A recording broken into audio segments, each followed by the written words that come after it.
Welcome to Nerds in the Dark. I'm Mikey. Darnel, what's up? Happy 4th of July weekend. It is the 4th for us today. And we're going to talk to you about this new movie. I don't know if you've heard about it. Spider-Man Far From Home. It's been vaguely talked about. Yeah, a couple people have mentioned it. It's this kid from a small company called Sony and a joint venture with this other company. Starts with an M. There's a lot of snapping in their movies. Like, snaps. Marvel, that's what it is. Yeah. Spider-Man Far From Home by Marvel Studios and Sony Pictures, featuring Tom Holland and Jake Gyllenhaal. And then, what's her name? MJ. Zendaya? Zendaya, yeah. Woo! That movie was certified heat. That's probably why I'm sweating so much. Yeah. 100% fire. It's kind of hot. It's hot because it's 4th of July and it's a scorcher. Hence no mask. Yes. No mask because it would be even hotter. He would die. So for the time being, Darnel DLC has been unlocked. I paid $5. It was really, it wasn't really what I expected. I thought I'd pay more, but I guess it's a friends and family discount. I don't know. I'm a cheap date. What can I say? All right, but back on topic. Okay, this movie was fire. Like, I loved it. I had pretty much no qualms except for one thing, but that was it. And I was just like, I'm loving every fucking minute of this fucking movie. Yeah, out of all the Marvel movies, I mean, there's got to be like 57 of them at this point. This definitely breaks the top 10 for me. It's definitely up there. It ties up everything that happened in Endgame really well, answering some of those questions that we didn't really know about. It answered a couple questions we didn't really think about, but it answered some of the ones that we actually already had. Just for example, after the snap and then the second snap, we asked what would happen, for people who were living in one place and then suddenly, 5 years later, someone else is living there. They actually answered that. So, I'm not going to tell you, a bunch of spoilers here because we did switch to a non-spoiler channel, but it was amazing. Jake Gyllenhaal's performance was fantastic. I honestly loved Mysterio a lot. I love the Mysterio illusion scenes.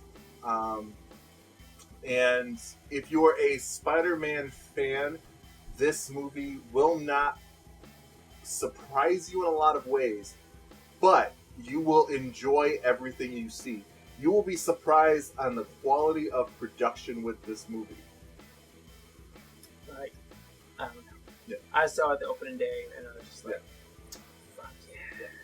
Visually, this movie it's on point with as much as any of the other Marvel movies. Cinematography, you see some things that really work. Some things that elicit emotions from you in a great way. I cried a little bit. Yeah, there's a lot of visual jokes as well that just really land really well. Everybody in this movie plays it up. They play it up right. I think visually this movie for me gets this movie gets a 9.5 out of 10, if not a 10. Bitch, you like that? Changing my answer. I was gonna give it an 8. I'm gonna go to 8.5. Okay. Yeah. So visually, the movie is great. Plot. How you feeling on the plot, son? I love the fucking plot. I liked how they put it out, how there's just two heroes working together, and I was like, okay, cool. And it's just I like how they worked out the fucking ending, and I was like that ending. And I so turned to it. I was like, okay. I'm fucking with nothing felt off. Yeah. No, I agree. I think if you watch this movie and you're a big Spider-Man fan, within the first 90 seconds of the movie, you see something happen. You're like, oh, that's the storyline they're going with. Dope. And because I didn't watch any trailers, so I just saw this and I went in and I was like, oh, this is a storyline. Dope. I love it. I'm in. And it was I was in the whole time. It was great. I think they hit all the necessary beats to make it work. They had the right misdirects. They had the right stuff happen to point you in the right direction. The only qualms I have really with plot is the end. which again, was a non-spoiler channel. We cannot give you like a bunch of details on the end, but I will tell you that this movie suffers from the problem that a lot of Marvel movies suffer from, and that is a lack of continuing storylines for some villains. In a lot of Marvel movies, some villains die. And so this isn't a movie where I'm going to tell you which villain is where and what villain dies. But to have any villains die, I think is something that destroys future relevance for a plot. Darnell disagrees with me on this a little bit. Yeah. I don't feel like, like in already nobody ever really dies, and it's like. Yeah. I feel like they did set up something where you could exploit it to so it could give you some future proofing, and you could do some stuff with it in the future. On that, I do agree with you, Darnell. Characters, what did you think about everybody? I loved everybody. Like MJ was her sassy, smart self. Yeah. But I haven't read up on Spidey sure. in a while. Personally, sure. Spidey I've read up on at least Miles, but I'm just comparing it to the other Spider-Man movies. It's like I like this MJ more than the other MJs. Sure, yeah. And I think I really like Zendaya as MJ. I think that I really enjoy the chemistry that everybody has on screen. I think there's a lot in here. Happy Hogan, fantastic character. I think that the beard. Yep. Watching the growth from 2008 to now for Happy Hogan in general is fantastic. The dialogue, snappy comebacks between May and Peter, all of his friends, everything that happens, everybody worked well together. Mysterio and Peter had some great lines. Samuel L. Jackson had great lines. Everybody was really good. Robin Zabotsky did some shit, and I was like, I feel you on that. And then the only thing that I have as a character problem, in general, not a problem with this movie. I think that Zendaya as MJ is a different MJ than we're used to. And I think I don't have a problem with it. I think that the MJ in this universe works, but I also think it's not MJ.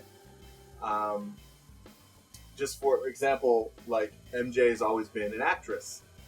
Somebody who, despite having an awkward phase growing up, not necessarily that she had an awkward phase, but she didn't have the best childhood, right? But she grew up to be a strong character. But she was outgoing and an actress. And I don't think I see this version of MJ growing up to be an actress necessarily. She was in drama. Yeah, but again, I don't know if because they play her up as very awkward, hard to talk to, doesn't get a good read on a lot of people, isn't as talkative, and I'm just like, how are you an actress? How are you the type of actress that MJ was in the movies and comics before? I feel like this is a different MJ, and I think that's fine. It's not my favorite version of MJ, but I think she's doing amazing. I think that, like I said, everything as far as her interactions with Peter are fantastic. I think everything that she's doing is fantastic. I love this actress. I love all of the lines in this movie. I think it's a little different when you're calling her MJ and you're calling her this character who she isn't necessarily acting like. Yeah. It's kind of like how I said before in our initial review of Homecoming, that Flash Thompson isn't Flash Thompson. Yeah. I don't know who Flash Thompson is, but also. Flash Thompson was always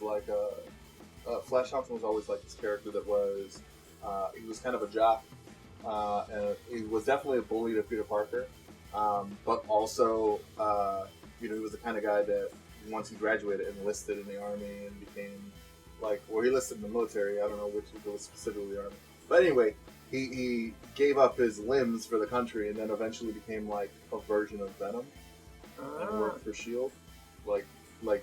dude was like, he was like a good guy that was like just suffered from jock syndrome, you know, and so that was kind of like his thing. This Flash is a bully to Peter, but in a different type of bully way. Rich kid bully. Yeah, he's just kind of like, you know, he does some interesting things that I think really worked in the modern age, like him. Like, instead of being a jock, he is a really popular guy. He's got his own like channel that he updates to, he vlogs to, and he's like, "What up, Flash Mob?" And it's just like that kind of makes sense, you know, with the type of character that they built him up as. And like I said, I think his character works, but it's not Flash. Yeah. So, I mean, like they called him Flash because like Flash wasn't his real name. They called him Flash because he ran so fast. That was kind of his thing. Like, yeah. So, like he was a jock. He was a jock. Yeah, they tweak, you know, some things because you got the man in the chair that's not also. No, and it's fine. I mean, it's. I'm not complaining about. Yeah, it's not bad. It's just different. It's not bad. It's just different. And different is fine. You know, and that's our whole aside was that different is fine. But it's different. So we got plot, we got visuals, we got characters. Soundtrack was I can't. You know what? I can't think of any like song that like jumped out at me. The nothing, visuals jumped out, but like none of the music jumped out at me. Let me tell you something, man. After Black Panther and Into the Spider-Verse, I can never judge a soundtrack lightly again. I feel like black people ruined it for the rest of us. Oh my god, dude. The soundtracks were fire, and they can't even say like black people ruined it, man. Fucking Post Malone's Sunflower on fucking Spider-Verse was dope as fuck. Yeah, but no, black movies. Sure. Yeah. But he's Latino too, so. Hey, 50-50. Yeah, 50-50. We'll take it. 75% black people. No. But listen, guys. This movie, overall, fantastic. Is a great movie. Rating. I'm giving it like an 8.5. I think I'm going to give this movie also an 8.5 out of 10. I'm just like so amazed with the fight scenes. It's definitely type 10.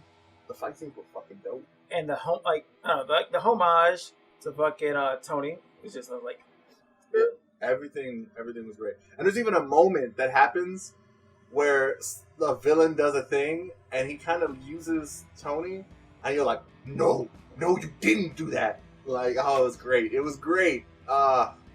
This villain was great.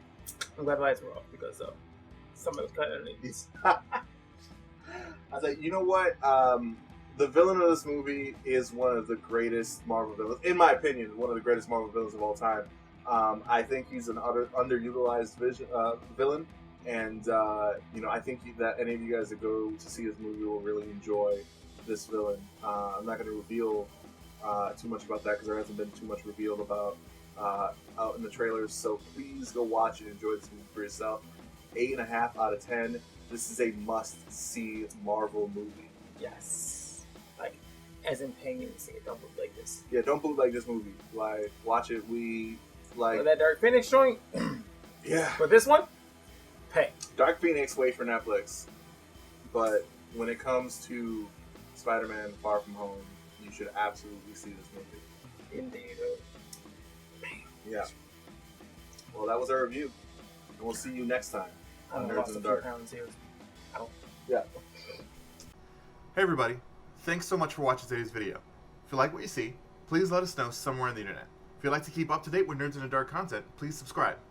If you want to watch more videos, please click or tap on the left. If you'd like to see one of our more recent videos, click or tap the video on the right.